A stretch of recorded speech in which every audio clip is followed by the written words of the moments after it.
Moi, je dirais une playlist des années 2000. Un pique-nique. Rire. Ou apéro, peut-être. Ça peut marcher. Non, on dit pas, c'est secret ça. Si vous deviez définir le leadership en un seul mot, ce serait lequel? Donner confiance. L'adaptabilité. Inspirant et naturel. Et buzz. Je pense que ce serait d'abord la considération. Posture. Soutien. Vision. Oui, non, vision, je sais pas. Tu copies. Moi, je dirais inspiration. Guider. Driver. Pour moi, ça serait inspiré. Oh, je suis d'accord avec toi. Ouais.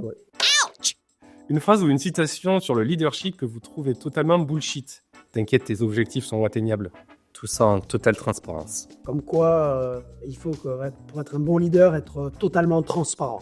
Je suis pas du tout d'accord. Ou être irréprochable. Voilà. C'est Ouais. Qui est votre modèle de leader inspirant et pourquoi? Alors moi, c'est vieux, c'est cliché, mais je vais dire c'est Martin Luther King. Pourquoi? Pour sa réunification et le fait que les gens soient tous égaux. Nelson Mandela, parce qu'il a quand même dirigé un mouvement de société incroyable du fond d'une prison.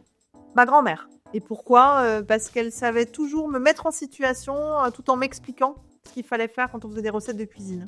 Moi, si je devais citer un leader inspirant, j'aurais pris Barack Obama, par exemple, pour ce savoir-être. Je trouve que dans sa façon d'être, d'interagir avec les gens, de créer du lien humain, je trouve que c'est un leader pour moi.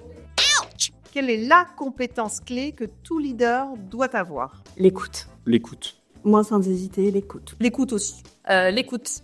L'écoute. Moi aussi, c'est l'écoute et une écoute bienveillante. J'aurais dit l'empathie. L'empathie. Moi, je dirais la bienveillance. On en a parlé ce soir, donc je dirais l'authenticité aussi. C'est bien ça, l'écoute. Quel conseil donneriez-vous à un manager débutant? Oh là là, l'humilité, sans aucun doute. Être à l'écoute de ses collaborateurs. Demander à être formé. Parce qu'on ne devient pas un manager parce qu'on est bon. Apprendre, toujours apprendre. Prendre le temps. Je dirais qu'il faut apprendre à être coaché. Moi, je dirais le mentorat inversé. Il n'y a pas que nous qui donnons des informations, il y a des informations qui ont nous aussi. Écoutez. Quelle est votre méthode secrète pour remotiver une équipe en plein coup de mou?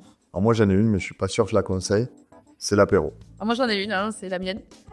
C'est l'intelligence collective. Un atelier, enfin quelque chose ensemble, une activité ensemble et boire un coup après. On se fait un resto. Ouais, c'est pas mal. Je partage. Moi, je dirais une playlist des années 2000. Un pique-nique. Rire. Ou apéro, peut-être. Ça peut marcher. Non, on dit pas, c'est secret ça.